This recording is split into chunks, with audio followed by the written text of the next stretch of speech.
Changing your phone number on Google Drive is a straightforward process that ensures your account remains secure and up to date. Follow these steps to update your phone number. Step 1. Sign into Google account.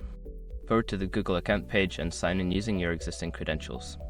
Make sure you are using the account linked to your Google Drive. Step 2. Navigate to Security Settings. Once signed in, find the Security section in the left-hand menu. Click on it to access various security options related to your account. Step 3. Find Phone Number Settings. Scroll down to the Ways We Can Verify It section. Here, you will see your current phone number listed. Click on it to edit or change the number. Step 4. Update your phone number. Enter your new phone number in the provided field. Make sure to select the correct country code if applicable. After entering the new number, click Next to proceed. Step 5. Verify your new phone number. Google will send a verification code to your new phone number via SMS. Enter the code in the designated field to confirm the change.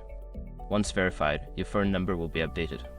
By following these steps, you can successfully change your phone number associated with your Google Drive account.